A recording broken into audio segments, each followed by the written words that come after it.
Many of you are familiar with this story, but there's always somebody for whom it is new.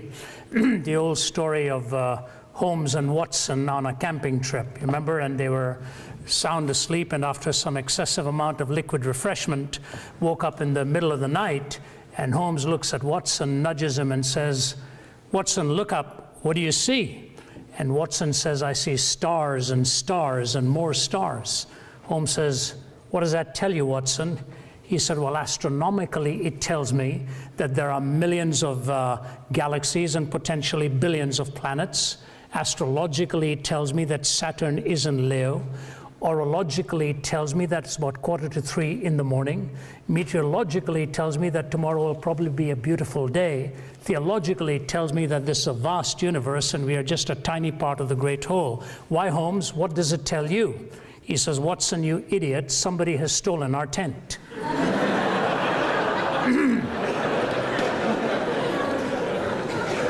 You know, you can be very profound in an answer and miss the larger point.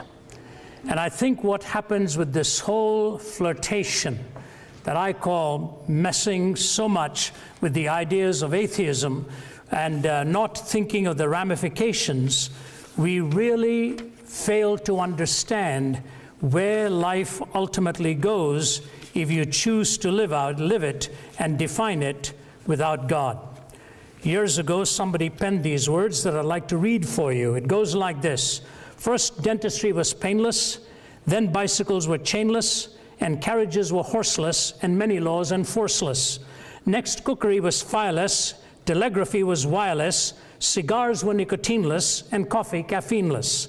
Soon oranges were seedless, the putting green was weedless, the college boy was hatless, the proper diet fatless. New motor roads are dustless, the latest steel is rustless, our tennis courts are sodless, our new religion godless."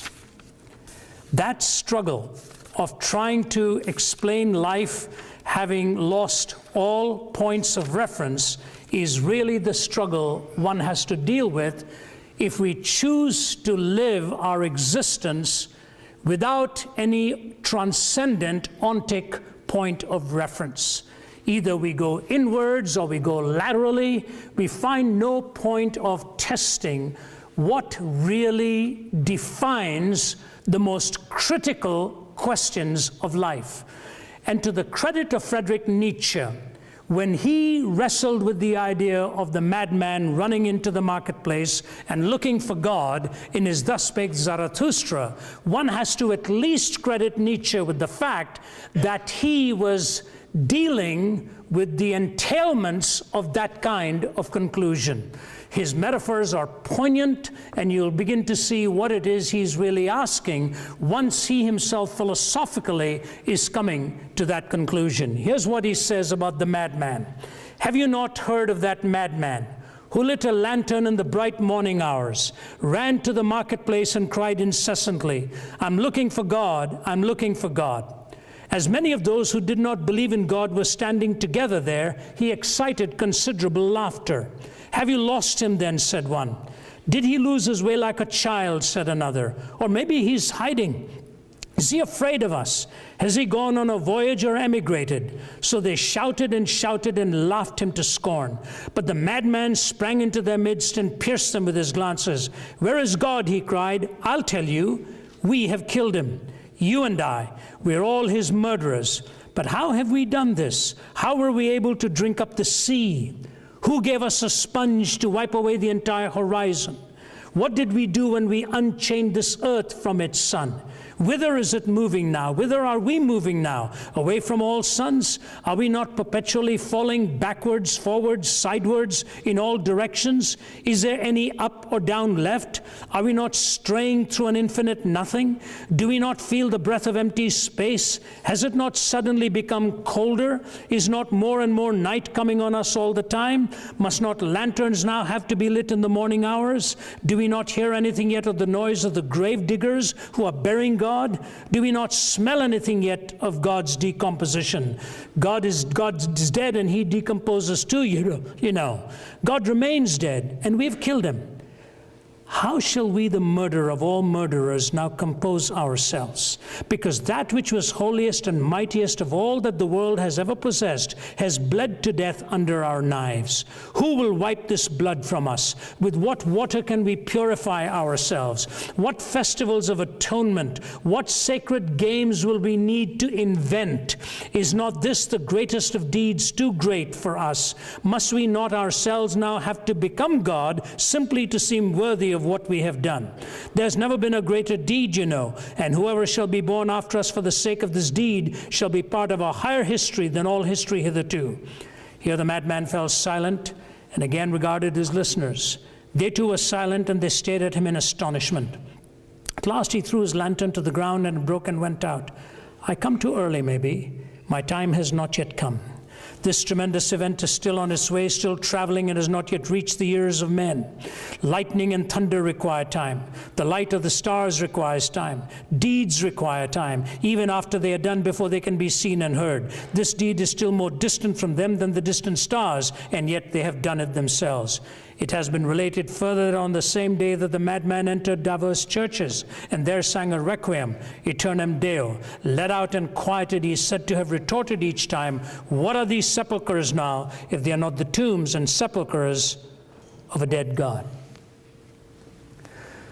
I recall some years ago, and it's still during the Cold War in the 1980s, having to speak at the Center for Geopolitical Strategy in Moscow, and followed immediately after that at the Lenin Military Academy. It was as ice-cold a situation, emotionally speaking, as you could imagine.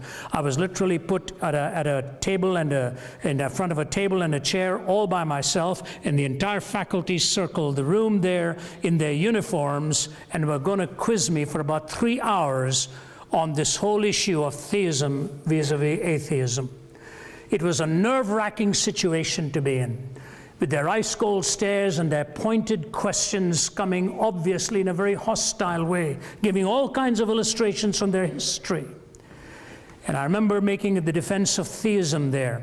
And I'll never forget the statement made by the head of the institution. All of their great leaders, if you walked in, it's 8 stories above ground and 4 stories below ground.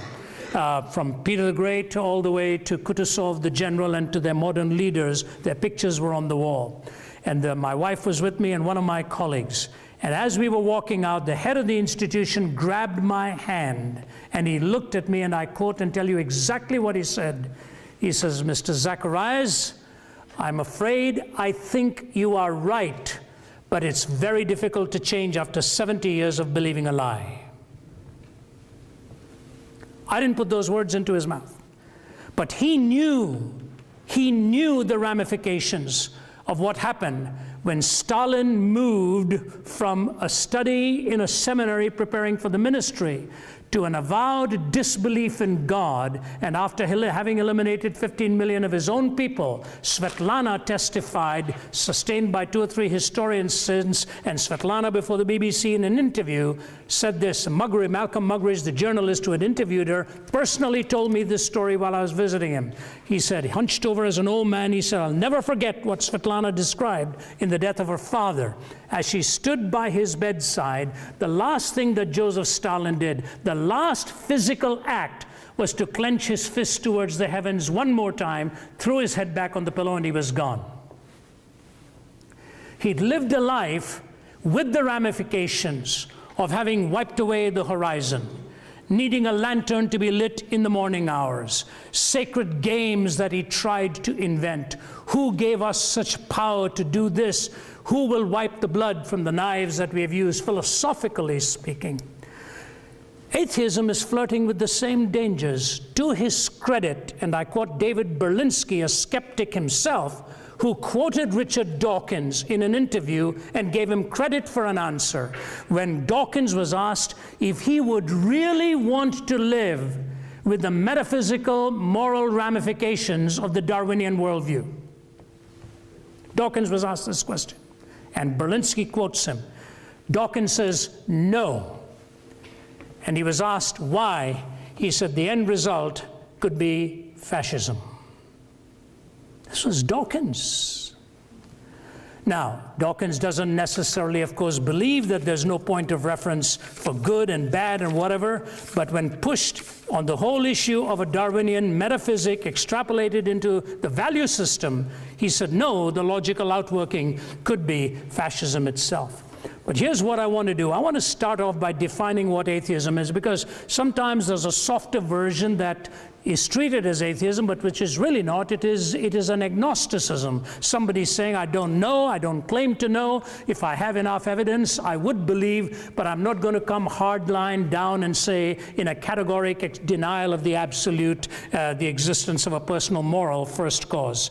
Etienne Born, the French philosopher, says this: atheism is the deliberate, definite, dogmatic denial of the existence of God.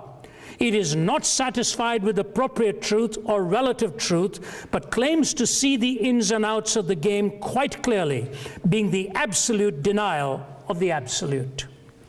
Paul Edwards, Volume 1, page 175 in his multiple-volume Encyclopedia of Philosophy. Here's what he says: an atheist is a person who maintains that there is no God. That is, that the sentence God exists expresses a false proposition. He's a person who rejects belief in God. So there you have, both from Etienne Born and from Paul Edwards, how the definitions actually fall out in a philosophical dictionary on what atheism avers and what it ultimately clings to.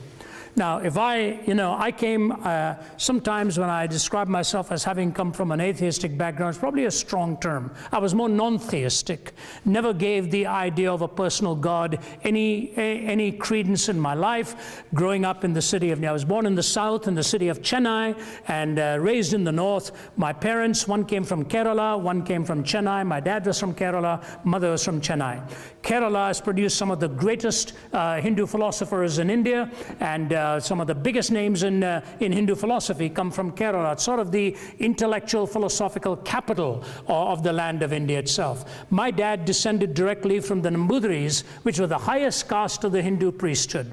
So all that going back for decades into my heritage, but somewhere along the line a conversion had taken place, but it became very nominal. The Christianity in my home was completely nominal. I had no personal interest. I don't think in all of the way up to my late teens I'd ever cracked open a Bible on my own. Frankly, I don't know if we had one in our house. But that's the way I lived and thought. And actually, when I finally encountered these struggles and these claims, it had a dramatic impact upon my life. I'll probably save that for later. The struggle I've had since then in my teens, as I struggled and thought of the ramifications of a naturalistic, materialistic world of ours with no transcendent, no personal moral first cause, where does one go with definitions? How do we define the most essential things in life? Do you realize right now, even in this most sophisticated part of the world in higher education, go to the United Kingdom or come here and you ask an average student 2 or 3 questions, and those questions are almost unanswerable. What does it mean to be human? Ask an average student today, what does it really mean to be human? I was asked to contribute to that subject at Johns Hopkins University some years ago, and most of the contributors were from a completely non-theistic viewpoint. Francis Collins and I represented the theistic viewpoint there. Questions of sexuality. What does it all really mean? These questions have become almost undefinable. And we go through this quicksand and walk through it, trying to find our way by changing all the definitions, but we don't know how to define it except by self-referencing. So 4 ramifications follow when you deny a personal God, a moral first cause. The first one is very difficult to anchor an absolute moral law. Very difficult to pin that anywhere. How does one actually arrive at moral reasoning, trying to find the explanation for good and bad. Now, to be sure, naturalists have made every effort. In fact, Sam Harris's latest book, as a student of neuroscience at Stanford, he's made a valiant effort to explain all of this as he sees it. Nothing new in the argumentation, nothing new has come. Because if you take his presuppositions, it still holds true that there are at least 7 forms of humanism that can develop in their ethical theories. There's the evolutionary humanism of Huxley, the behavioral humanism of Skinner, the existential humanism of Jean-Paul Sartre, the pragmatic humanism of Dewey, the Marxist humanism of Marx and Feuerbach, the egocentric humanism of Ayn Rand, and the cultural humanism of Carlos Lamont. Just take 2 of them. The materialistic humanism of Marx or Lenin and so on, and of the egocentric humanism of Ayn Rand, 2 completely different political theories emerging from both of their pens, both from a starting point of no God.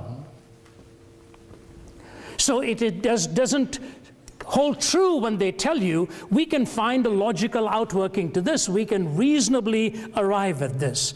You know, we are all ultimately framed and shaped in ways that truly force us to rethink our whole worldview at some point in life where something very difficult transpires. I was invited, when I was still in my 30s and 40s, I was invited to lecture in Krakow, Poland, and in Warsaw. The Cold War was still raging. And I arrived in Warsaw, finished my talks, and the man who had invited me asked me if I'd ever been to a death camp. And I told him, yes, I'd been to Buchenwald and Dachau and so on. He said, no, they're concentration camps. Have you ever been to a death camp?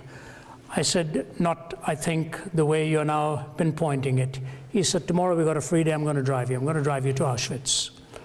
I said, really? He said, yeah, it's a bit of a drive, but we'll go. And Hendrik Wiehe, my Polish host, put me into his car on a cold, foggy day, and we drove and drove and drove. I did not realize what awaited me that day. As a young, in my 20s, I'd been to Vietnam.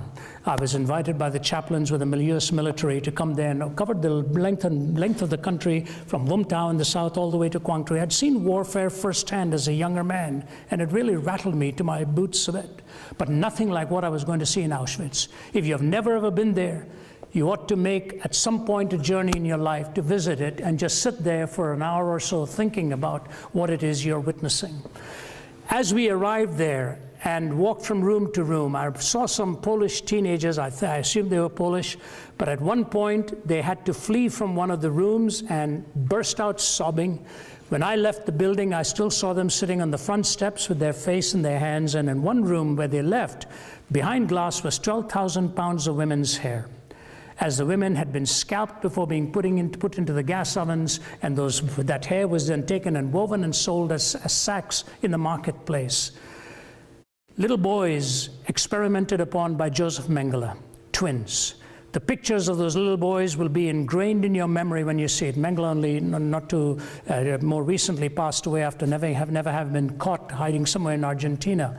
Standing like this, totally emaciated, staring glassy-eyed into the camera as they were photographed, castrated by Mengele for his experiments. And then I walked finally to the room where they were told they were getting their showers, but where they were gassed to death in this camp alone at the rate of 12,000 every day. And outside the room were the words of Adolf Hitler: I want to raise a generation of young people devoid of a conscience, imperious, relentless, and cruel. I thought to myself, what happened in the mind of a man who swayed one of the most brilliant nations into either coming along with him or pay dearly with their own lives if they did not condescend in some way? While so many knew what was happening and daren't speak lest they be part of the whole gas oven episode. In today's newspaper, in the Daily Mail in London, there's a critique given of a new book by a professor from King's College who's written a book called The Dictators. And he has covered in one chapter Hitler, another chapter Stalin. And he has clearly delineated, so forget all this stuff that you'll sometimes hear from atheistic philosophers. Christopher Hitchens was one of them. And what this writer refers to Hitchens and Dawkins and some of the others as sort of doing cartwheels on the head of a pin, trying to prove their point. that Hitler was a Christian, that Hitler was a God-fearing man. Read the specific statements in this latest book called The Dictator of what Hitler's goal was all about, what his view was on the Christian faith.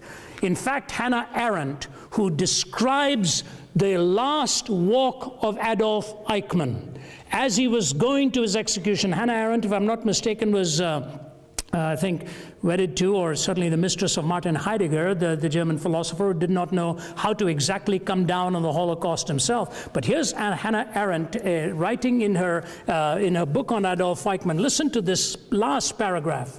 Adolf Eichmann went to the gallows with great dignity. He had asked for a bottle of red wine and drunk half of it. He refused the help of the Protestant minister, the Reverend William Hull, who offered to read the Bible with him.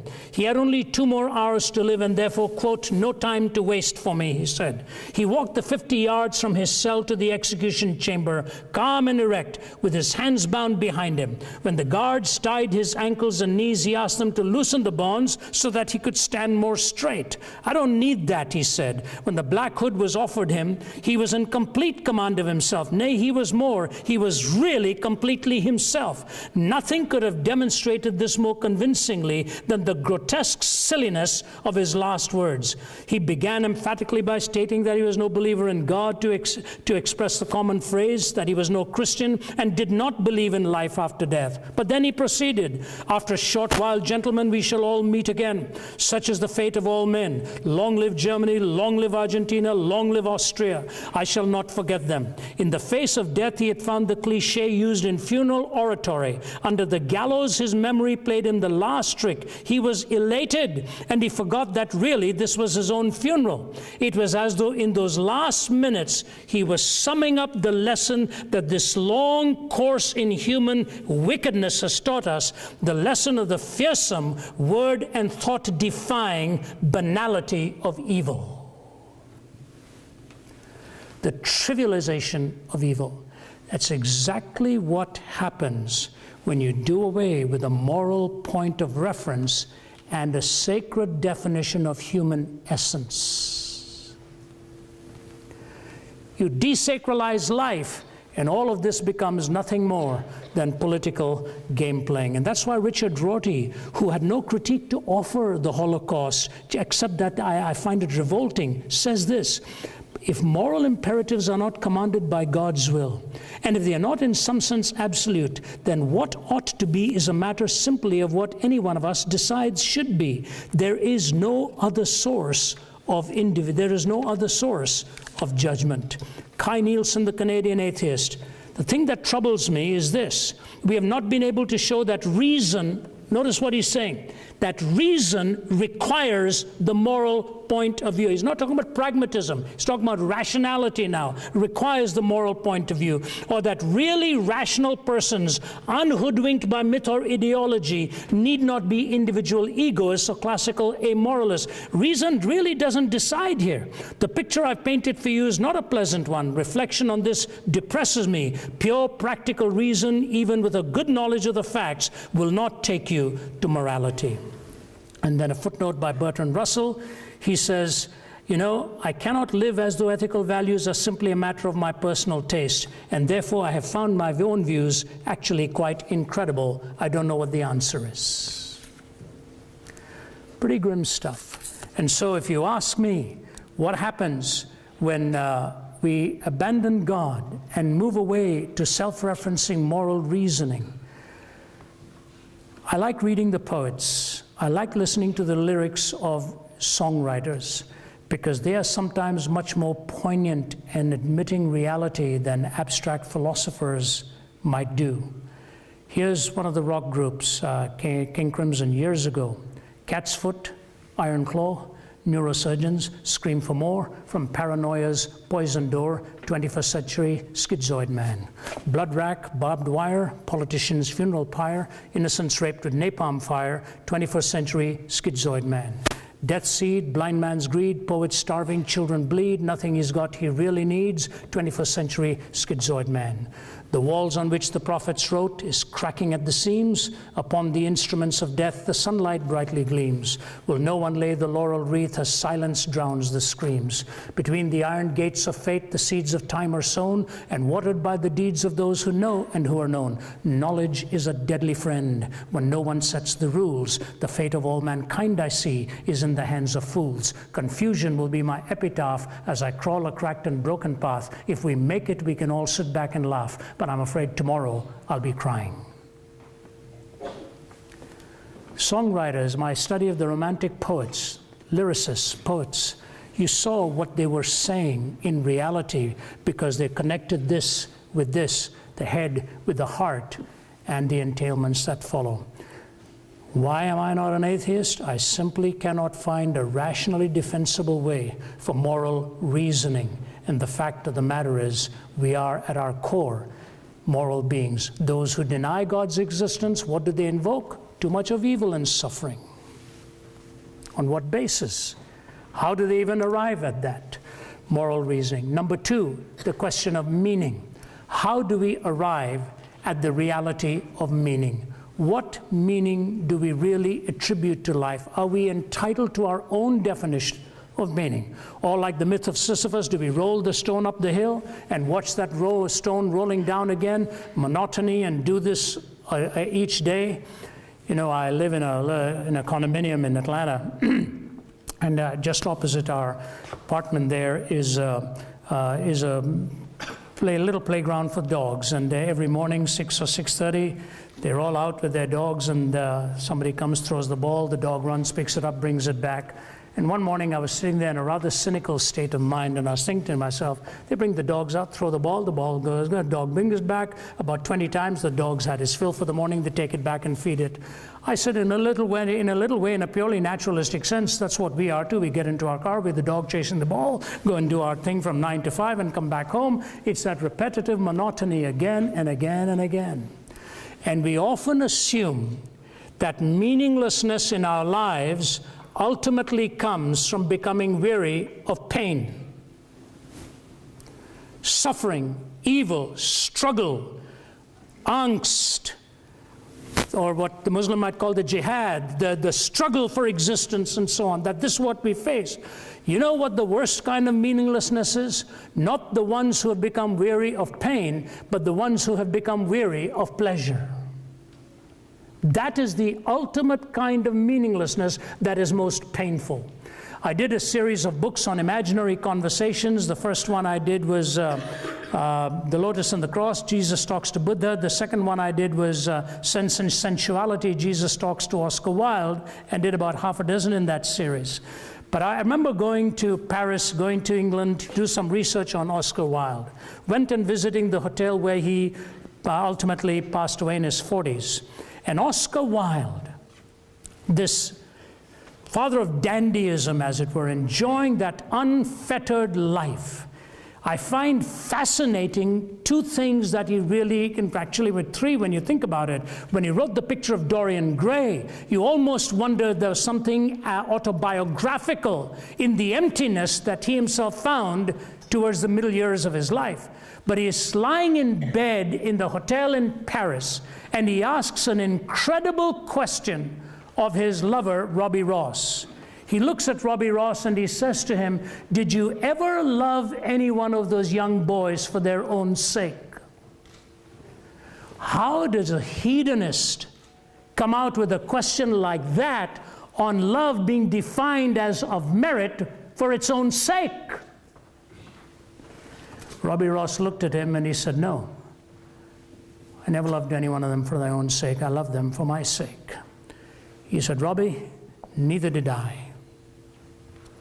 Get me a priest." And when you read his book, The Ballad of Reading Gaol, it's a brilliant piece of poetry with multiple stanzas. And in the heart of that poetry, it talks about the woman with the alabaster ointment, who had made her living probably by prostituting herself, who comes and falls at the feet of Jesus. And he makes reference to that and said, maybe only Christ is big enough now to forgive and to heal this soul of mine. And if you go to see his grave at that big cemetery in Paris. There's a giant phoenix in that cemetery with Oscar Wilde's name. And the verse he selected for his epitaph was from the book of Job. A pleasure-driven man going to the book on suffering to describe his own life. Loneliness is a terrible thing when you've exhausted pleasure and find you've come away empty-handed. And to you young students, I tell you, the world is yours out there with all kinds of pleasure. And the most pitiful state to reach is when you've exhausted it and find out that it really didn't take you anywhere, it didn't bring you what you thought it would. So meaning. What really brings meaning? What brings purpose in life? How do we find this in the sense of finding not just existential fulfillment, but a definitive purpose by which to measure where you are on this journey of life's meaning? I've traveled now for 4 decades, and I was raised with almost no money in my pocket ever. In fact, something very sad happened today, and some of you may know my story. And I came to know Christ when I was on a bed of suicide at the age of 17 in the city of Delhi. Tried to take my own life, totally empty. When a man walked into my hospital room and brought me a Bible and led me and gave that Bible, he couldn't stay because he wasn't allowed. I was in a pretty depleted state, my body dehydrated. He gave it to my mother, who struggled through the English in that and read it for me, whatever. But I made my commitment to Christ at the age of 17 on a bed of suicide.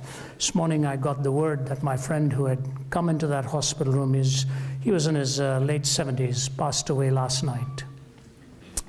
So I spoke to his daughter. She calls me Uncle Ravi now, and she said, Uncle Ravi, the last 3 weeks, he spent every day watching you on YouTube. I said, that's terrible. He could have got a better picture than that. She said, but you know, last week when I spoke to him on the phone, he said, Ravi, sometimes I think my whole purpose in this world was to bring you to Christ.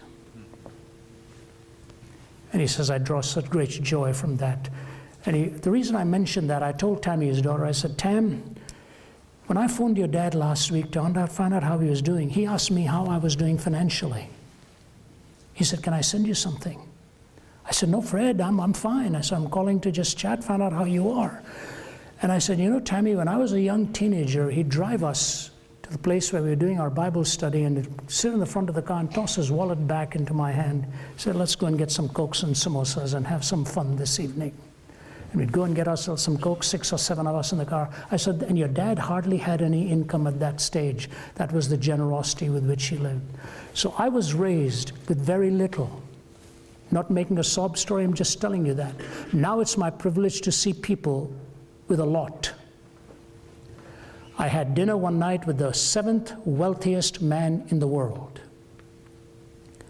I asked him, whatever brought you to inviting me to come and speak to your staff? He said, a little while ago, I phoned my wife from the 70th floor or something of my building, and I told her, I'm a very lonely man. She said, so am I. He said, what do we do? She said, I don't know, but there's a church opposite one of the apartment buildings we own. Maybe we should go there, then we won't have to pay for parking.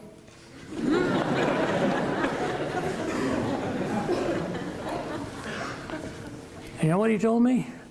When he could buy everything he wanted, he had never reached such a lonely moment as that. It's true. So think about it. What really brings life meaning? No moral point of reference, no meaning. Thirdly, quickly, there is no hope. Death becomes the end. And for all of those who want moral reasoning, I ask you, if death is the end, when that moment comes, there's ultimately no difference between a Mother Teresa and an Adolf Hitler. If there's no justice, if there's no judgment, ultimately there is really no comma or punctuation mark, it's a full stop. How does one really hold to a worldview where such are the ramifications of huge differences in lifestyles and values and ethics? I stood behind Mother Teresa on 2 or 3 occasions. In fact, I was asked by one of the leading televisions to come and anchor her funeral. I couldn't do that. But I remember this diminutive woman with all of her limited physical capacity, living with this little white sari around her. When she died, there were only 3 saris in her trunk. That's all she had. And yet, the homes she built, one is called Nirmal Hriday, which is a meets tender heart, watching how she rescued the masses in Calcutta and many other parts of the globe. A woman who gave herself to such incredible sacrifice. And what does Hitchens do with a life like that? Writes a vulgarly titled book called The Missionary Position. That's all he had to say about a woman like that, where Hindus, Muslims, Sikhs, Buddhists, all of them were at her funeral to recognize her as one of the great luminaries of our time who lived with such sacrifice and such selflessness. Do we not see the difference? Do we not see the difference? On what basis? No moral law, no meaning, no hope. You know, it's amazing what death does to a human life when you have lost somebody near and dear. I was in my 20s when I lost my mom. She was in her 50s. You look at life from a different paradigm at that moment. The great philosopher, theologian, Nicholas Wolterstorff, taught at Yale. He's in his 80s. Wolterstorff made this comment after he lost his son in a mountain climbing accident. He says, you know, when we have finished conquering absence with a cell phone, conquering heat with our air conditioners, conquering our winglessness with airplanes, conquering distances with transportation, we'll still end up having to deal with the evil in our heart and death. The whole hope of the resurrection, we've just celebrated Easter. Regardless of what you think about it, there's a logical flow to it. And I ask you this question. It was Thomas Aquinas who said the thing that intrigued him most about the disciples who are willing to pay with their lives is that they weren't in a herd mentality, all of them sitting in one room saying, bravo, let's die for this. They all died alone in different settings. Thomas Aquinas came to my country and preached the gospel there and paid with his own life. And that's why the oldest church in India is named after him, the Mar Thoma Church. Peter, Paul, they didn't do this for some kind of a hallucination experience in their background. They came to the realization that the risen Christ had redefined all of history for them. And that's why carried his message everywhere. Hope, hope beyond the grave, hope for now. Without God, I find no point of reference for morality except self-referencing. No ultimate point of reference for meaning except whatever you choose to give to yourself. No ultimate hope beyond the grave. And finally, if one is wrong in all of these choices, then you say to yourself, what is the recovery line? Where do I turn now for recourse when everything else I lived for was contrary to what I now think I must face? That's why Jean-Paul Sartre found himself literally on his deathbed saying, I found my philosophy unlivable. And his mistress standing by his bedside said he's losing his mind. Maybe for the first time then he really found it. Some of you may know the great name of Francis Schaeffer. He was a great philosopher in the Christian world in the 60s, 70s, and 80s. I had the privilege of just meeting him once. His son, who went as Frankie Schaeffer, now as Frank Schaeffer, turned his back upon all this belief, turned his back upon it, and wrote some pretty bitter books against the Christian faith, the evangelical faith, and all of that about his father. The pretty nasty stuff that he got into by his own recognition. His mother, at the age of 98, passed away this week. In the Huffington Post, he's written a tribute to his mother. If you haven't read it, read it. He talks about his mom, who loved him unconditionally, even in the days where he was writing profane stuff. Got into a relationship, had an illegitimate child. He said, my mother was always there, loving me unconditionally. She introduced me to the great musicians, to the great artists, to the great writers, and he goes through the list many times there. And he said, I spoke to her last week, and he goes through his relationship, how she loved him. He said, now I'm a grandfather, married with my children and their children. And he ends his tribute to his mother with these incredible words. He says, Mom, you won. I believe.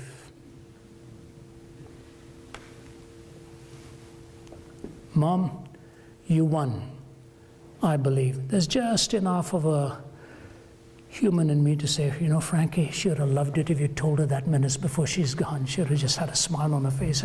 But she had enough of confidence that her son would ultimately come through. I don't know where you're at in your life, but I want to say to you, the abandoning of God leaves you with some extraordinarily tough questions. Moral law, hope, meaning, and if all goes wrong as you're coming to the end and you say, I've got to change my mind, what then? I think in my postgraduate work studying some of the great philosophers, especially Anthony Flew in his atheism, having to respond to Flew during my days at Cambridge there. And then, of course, all of a sudden, a few years ago, Flew says he's no longer an atheist.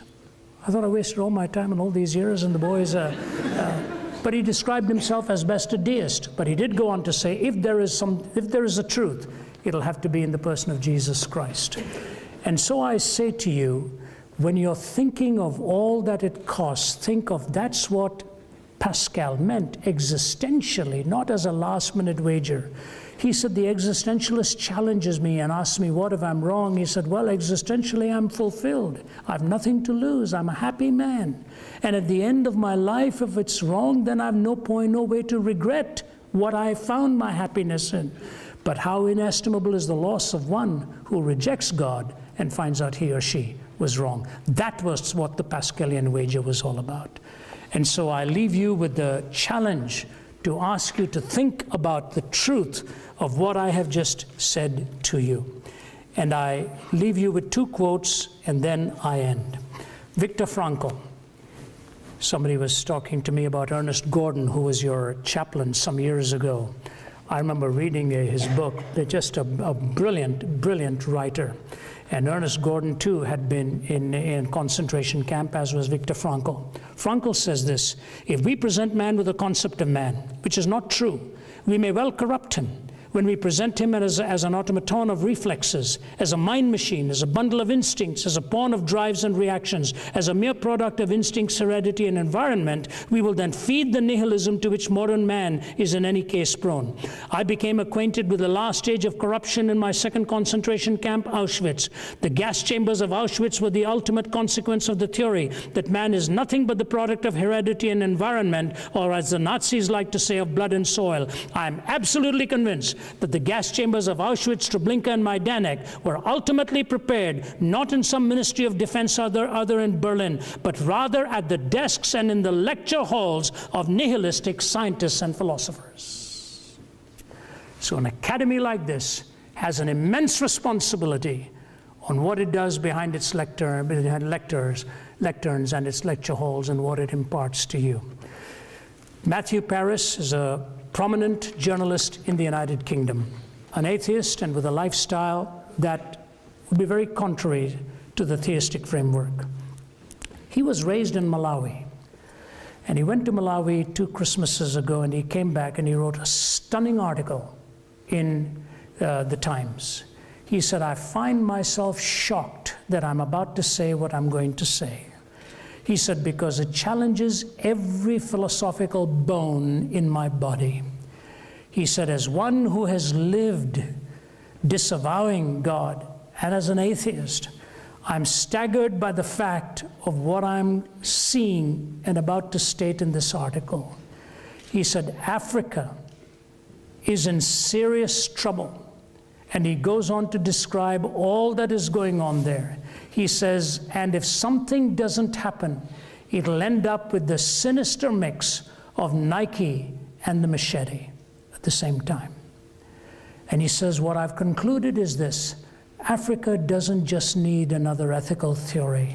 He said, what I saw with my own eyes was what the Christian gospel did for the people, how that new birth changed their hearts. He said, I'm amazed that I'm saying things like this. He said, and yet I'm convinced an ethical theory is not what the African continent needs. It needs the gospel of regeneration and the gospel of redemption. I would have just added one footnote to Mr. Paris's words. Mr. Paris, not just Africa, the whole world. That's what the whole world needs. Why am I not an atheist? I simply cannot build a life coherently with life's deepest questions that continue to haunt when you're running from God. I leave that with you for thought, and will respond to your questions along with Vince Vitale. Thank you very much.